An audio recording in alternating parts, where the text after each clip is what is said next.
प्रिय आत्मन, मैं आप सबके अंदर विराजमान परमात्मा को प्रणाम करता हूं। इस दुनिया में असंभव कुछ भी नहीं। हम वो सब कर सकते हैं जो हम सोच सकते हैं, और हम वो सब सोच सकते हैं जो आज तक हमने नहीं सोचा। Your entire body and your being are a mass of energy over which you have control.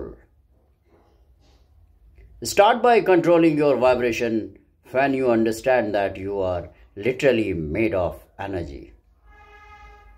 All the way down to your molecules and atoms, you will realize that the condition of your energy is extremely important. A high vibration supports health, energy, and happiness. Keep your vibration high with meditation, gratitude, and an optimistic attitude. धैर्य और तपस्या जिसमें है वही संसार को प्रकाशित कर सकता है। रावण और जटायु में युद्ध हुआ। जब जटायु युद्ध हार गया, तब जटायु की अंतिम सांसें चल रही थी। तब एक दूसरे गिद्ध ने उससे कहा कि जटायु, तुम्हें मालूम था कि तुम रावण से युद्ध कदापि नहीं जीत सकते, तो तुमने उसे क्यों ललकारा? उस गिद्ध की बातों का, प्रश्न का जो उत्तर जटायु ने जो दिया, वो एक आइडियल आंसर है। वो अनुकरणीय है, सीखने योग्य है और जीवन में धारण करने योग्य है। जटायु ने कहा कि मुझे मालूम था कि मैं रावण से युद्ध नहीं जीत पाऊंगा, पर यदि मैंने उस वक्त रावण से युद्ध नहीं किया होता, तो भारतवर्ष की आने वाली पीढ़ियां मुझे कायर कहती और एक भारतीय आर्य कुल नारी का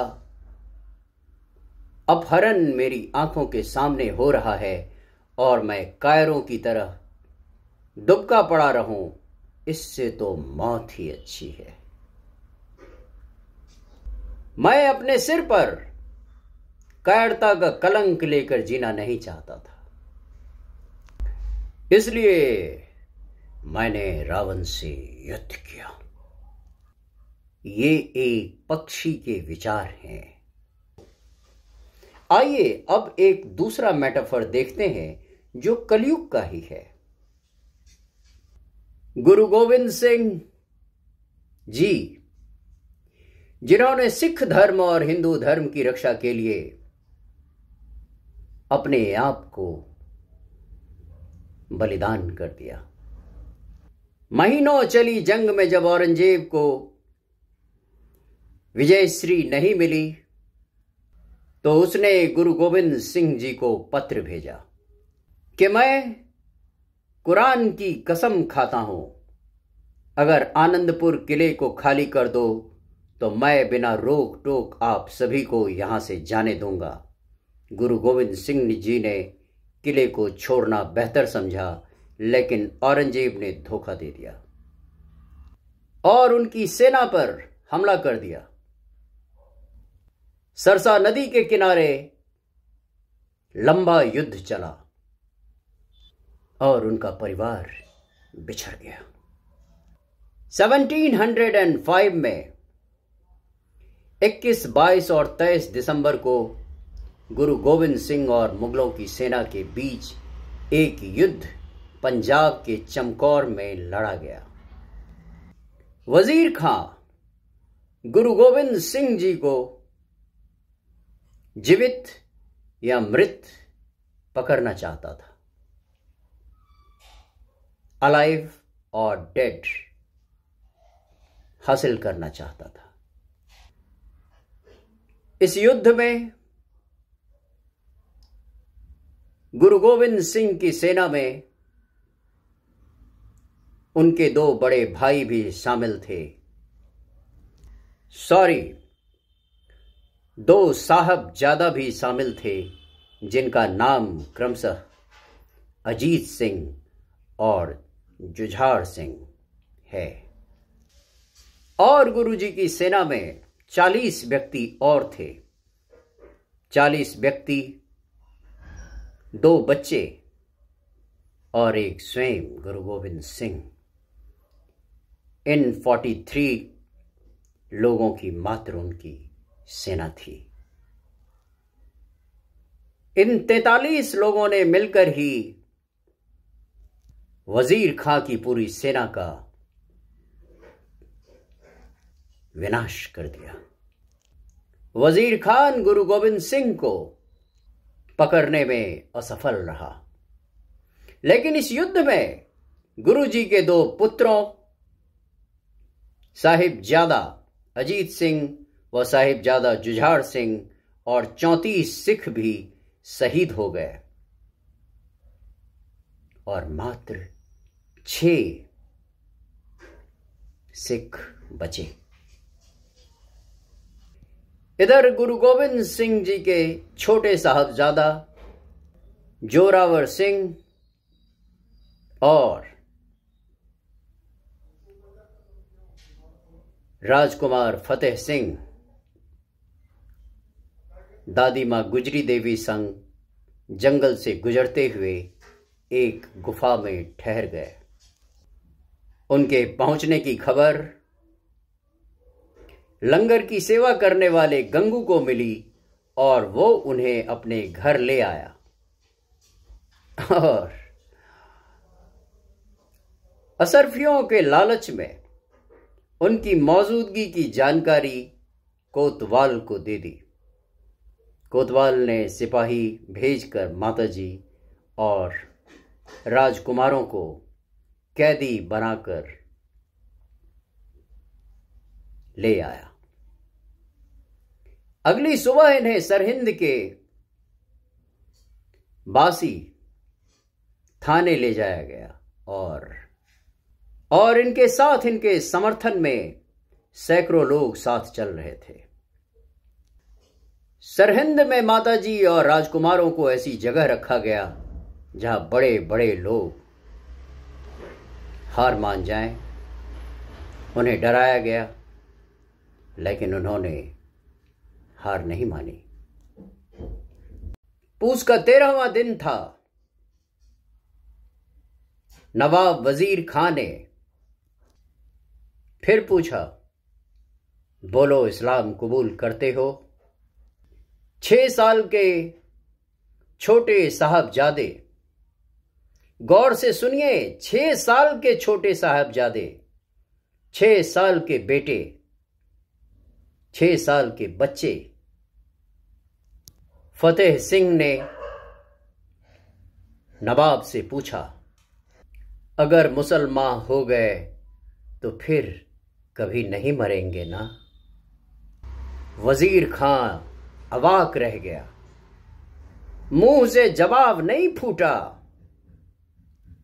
फिर फतेह सिंह ने कहा, जब मुसलमान होके भी मरना ही है तो अपने धर्म में ही, अपने धर्म की खातिर क्यों ना मरे।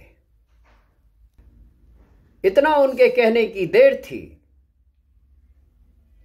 कि दोनों साहबजादों को जिंदा दीवार में चिनवाने का आदेश दे दिया उसने।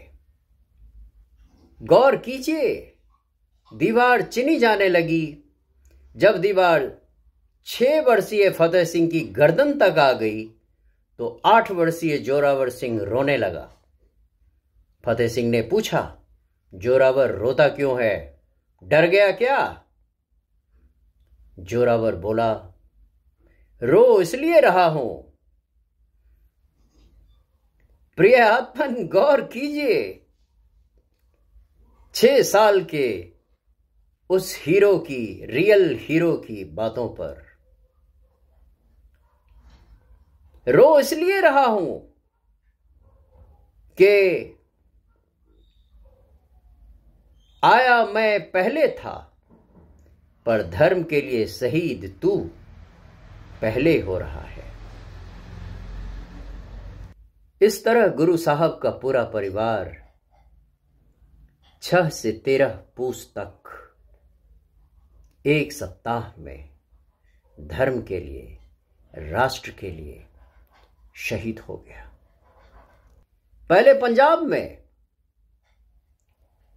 6 से 13 पूस तक लोग माता गुजरी और 2 बच्चों की याद में जमीन पर सोया करते थे, क्योंकि माता गुजरी ने 25 दिसंबर की वो रात दोनों छोटे राजकुमारों के साथ सरहिंद के किले में ठंडी बुर्ज में गुजारी थी और 26 दिसंबर को दोनों बच्चे शहीद हो गए थे।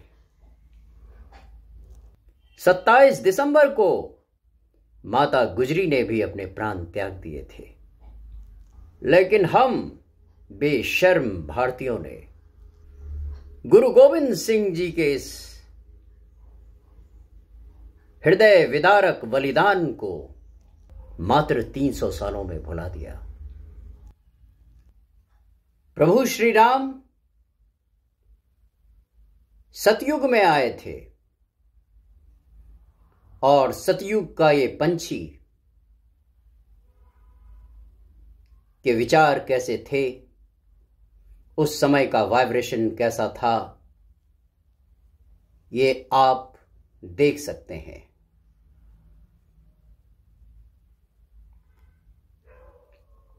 कहते हैं उस समय राम राज्य था। राम राज्य में सभी पूजा पाठ करते थे, कीर्तन भजन करते थे, जप और ध्यान करते थे, जिससे पृथ्वी की वाइब्रेशन बढ़ती थी और लोगों के विचार ऐसे होते थे। इन चीजों को कलयुग में भी हम बनाए रख सकते हैं यदि पूजा पाठ, जप और ध्यान, अच्छी बातें, अच्छा विचार अपने मन में सदैव वरण करते रहें तो। डू रिमेंबर कि लाइफ के कुछ इवेंट्स लिखे हुए होते हैं। हमारी सोल अर्थ पर एक नक्शा, एक ब्लूप्रिंट के साथ आती है, जिसमें यह लिखा हुआ होता है कि हम इस इंसान से मिलेंगे, ऐसा करियर होगा हमारा, ये प्रॉब्लम्स आएंगी, हम तब पैदा होंगे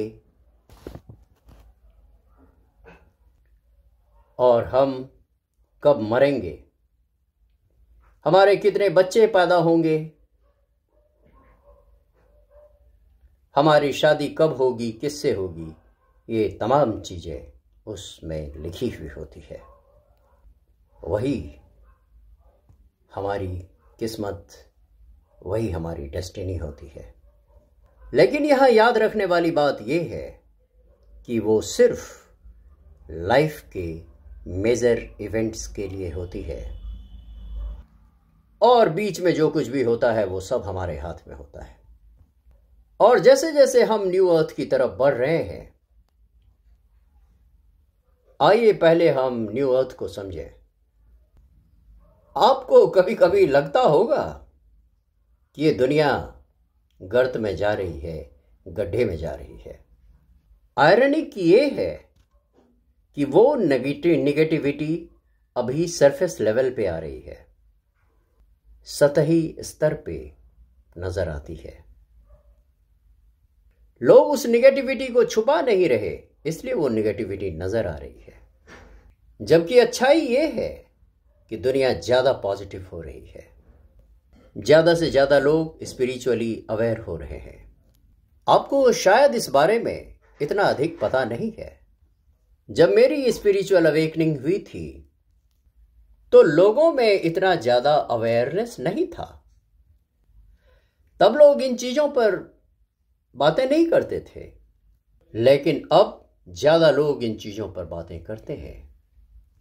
4 साल पहले यदि आपने किसी को बोला होता कि आप अपने बिलीफ सिस्टम को, अपने सबकॉन्शियस को रिवायर करो, तो लोगों को ये बात इतनी समझ में नहीं आती, क्योंकि उस समय इन चीजों पर ज्ञान देने वाली मात्र 1 या 2 किताबें थी।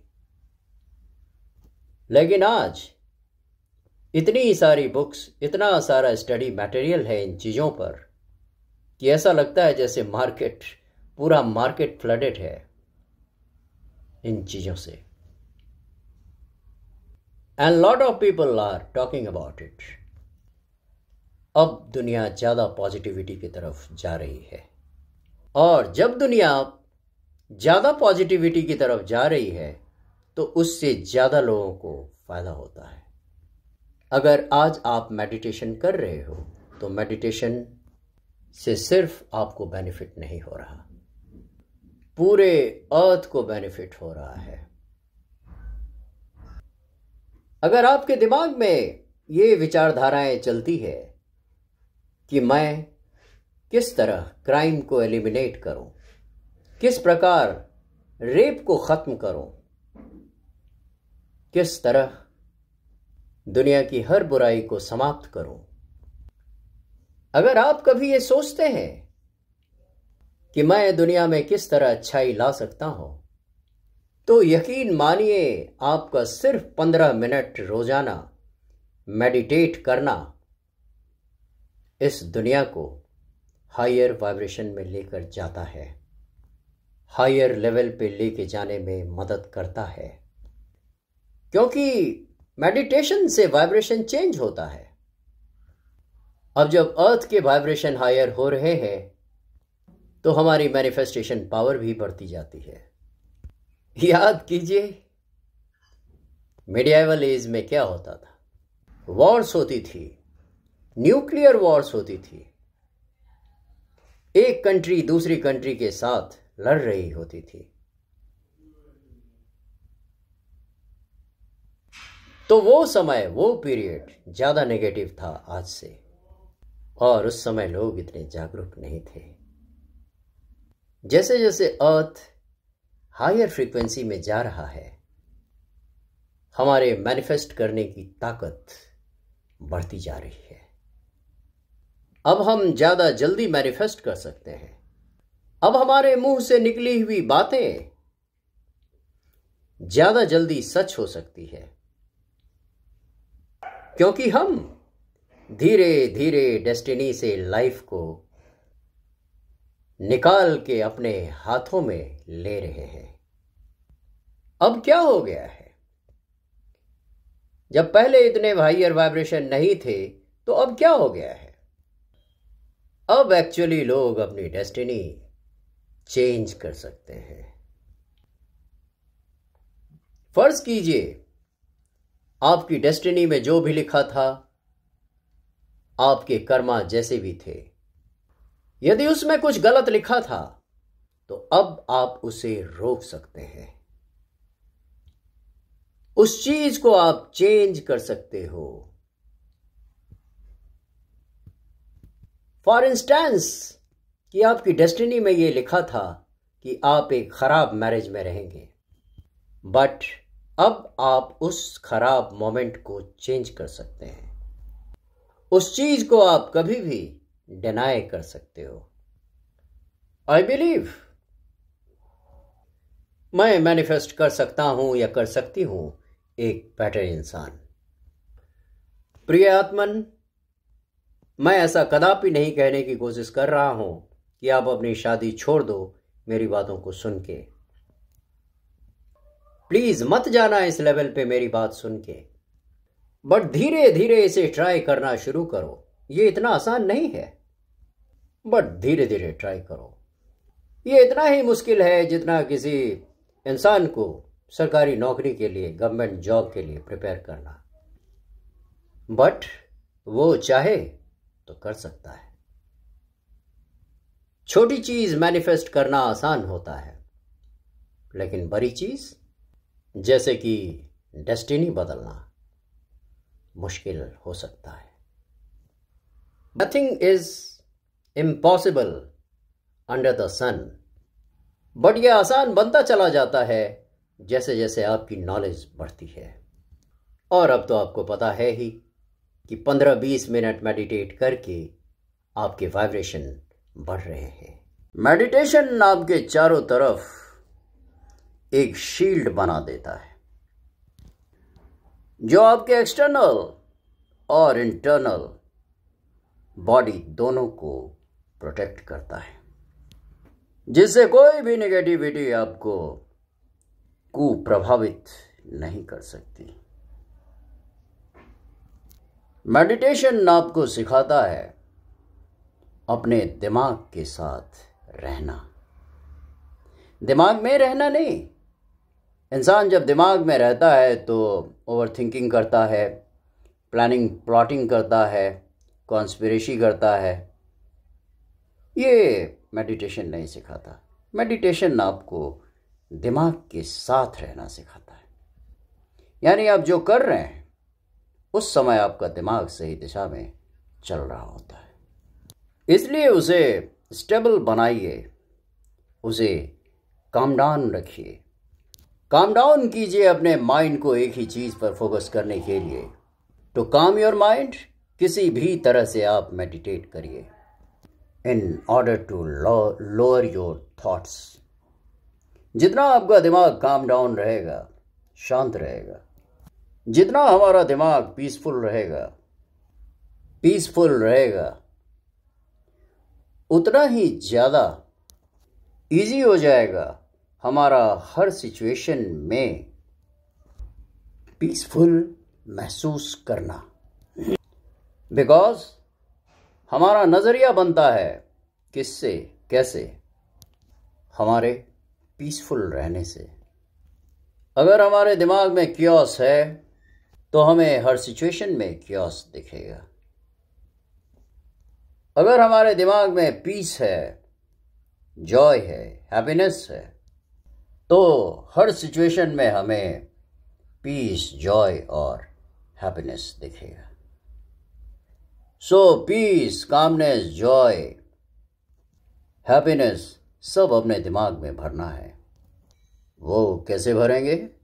मेडिटेशन करके। ध्यान एक प्राचीन भारतीय अभ्यास है जो मन को शांत करने और चेतना को विकसित करने में सहायक होता है।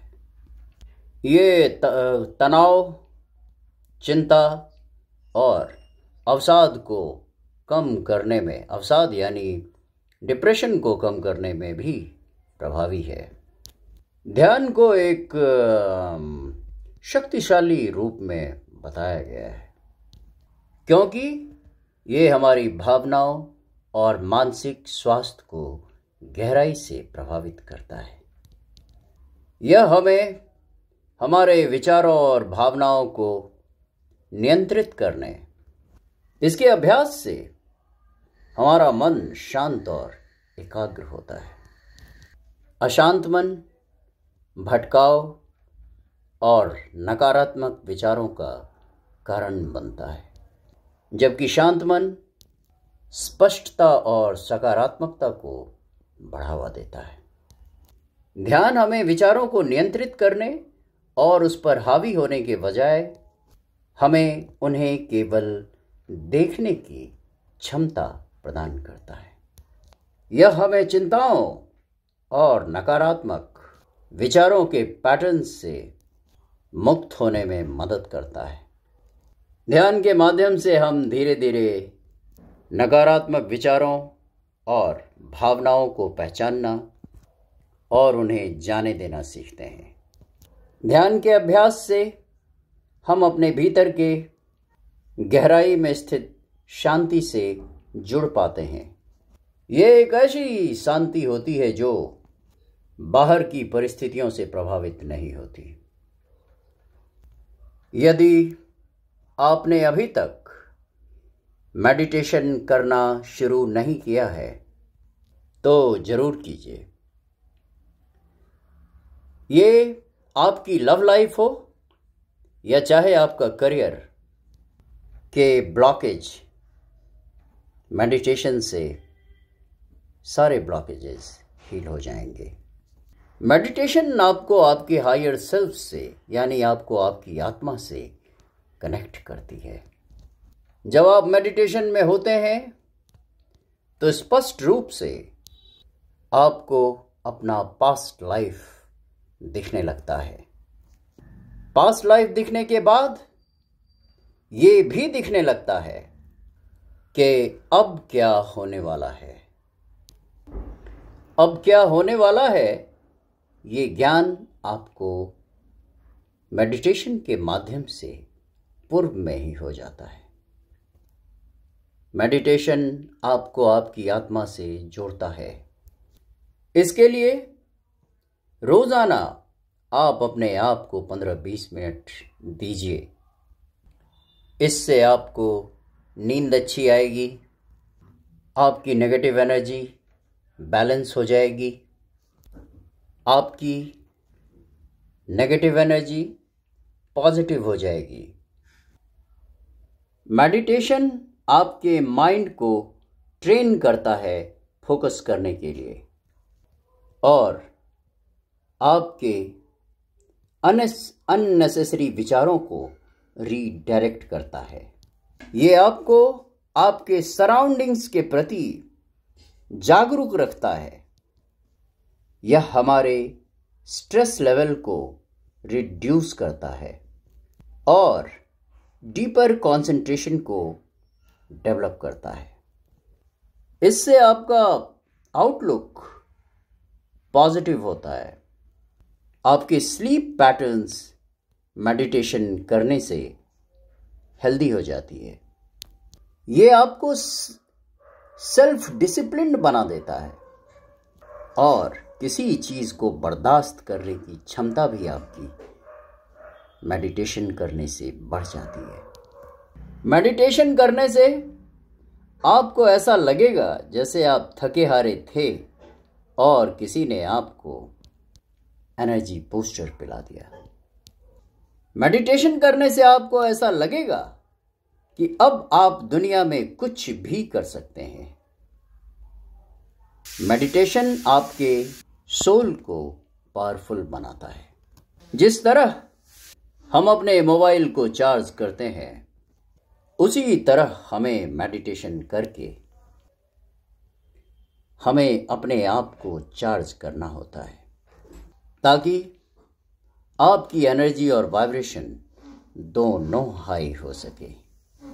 ये आपको रेगुलर बेसिस पे करना होगा, ठीक वैसे ही जैसे आप खाना खाते हैं ताकि आपको न्यूट्रिशन मिल सके, जैसे आप एक्सरसाइज करते हैं ताकि आपकी हड्डियां मजबूत रहे, आपका सिस्टम सही रहे। ठीक उसी तरह से मेडिटेशन करना पड़ता है जिससे आपकी सोल पावरफुल हो सके। जब आप अपनी हायर सेल्फ यानी अपनी आत्मा से जुड़ते हैं तो आपकी लाइफ के सारे डायमेंशंस जैसे physical dimension, mental dimension, social dimension और स्पिरिचुअल डायमेंशन, सारे डायमेंशन अलाइंड हो जाते हैं। इसके फलस्वरूप यदि आपकी जिंदगी पहले तितर बितर थी, डिस्टर्ब थी, तो वो भी अलाइंड हो जाती है और जब सारी चीजें आपकी अलाइंड हो जाती है तब आपकी अवेकनिंग होती है और आप ग्रो करते हैं। अब हम बात करेंगे कि ध्यान करना कैसे है। बस एक शांत और आरामदायक जगह खोजें और वहां आराम से बैठें या लेट जाएं और अपनी सांसों पर ध्यान दें। जब भी आपका ध्यान भटके तो उन्हें अपनी सांसों पर वापस लाएं। सांसों पर कुछ मिनटों के लिए ध्यान का अभ्यास करें और फिर धीरे धीरे ध्यान के समय को बढ़ाएं। मेडिटेशन आप ओम चैंट करके भी कर सकते हैं, अपने थर्ड आई पर फोकस करके भी कर सकते हैं, या बाहर यदि कोई ऑब्जेक्ट रखा है, भगवान की कोई फोटो, चांद, सितारे, सूर्य, जली हुई मोमबत्ती पर और किसी दीवार पर एक छोटी सी बिंदु बनाकर भी आप उस पर ध्यान कर सकते हैं, आप उस पर फोकस कर सकते हैं। आपको इनमें से जो भी तरीका सूट करे उस तरीके से आप मेडिटेट करें। सबका तरीका अलग अलग हो सकता है, तो आप खुद चूज कीजिए कि किस तरह आपको मेडिटेट करना पसंद है। अगर आप मेडिटेशन करते हैं और विजुअलाइजेशन करते हैं तो मैं आपको एक बात जरूर कहना चाहूँगा कि जब तक तुम्हारी सांसें चल रही है तब तक तुम्हारे लिए कुछ भी संभव है। अगर आपको पता है कि अगर विजुअलाइज करोगे अपनी लाइफ, भले 15 मिनट ही क्यों ना विजुअलाइज करो, वो जो जिंदगी चाहते हो, तो ये चीज़ें जरूर मैनिफेस्ट होने लगती है जैसे जैसे आप उसको ट्राई करते जाते हो। बट सालों का बिलीफ सिस्टम है जी, धीरे धीरे चेंज होगा, वो भी तब जब आप बीच में गिव अप नहीं करेंगे, नहीं छोड़ेंगे। कमजोर तब रुकते हैं जब वो थक जाते हैं, कमजोर तब रुकते हैं जब वो थक जाते हैं, और विजेता तब रुकते हैं जब वो जीत जाते हैं। आप लोगों ने मेरी बातों को इतनी देर तक गौरपूर्वक सुना, उसके लिए मैं कृतज्ञ हूँ। और अंत में फिर एक बार आप सबके अंदर विराजमान परमात्मा को मैं प्रणाम करता हूँ।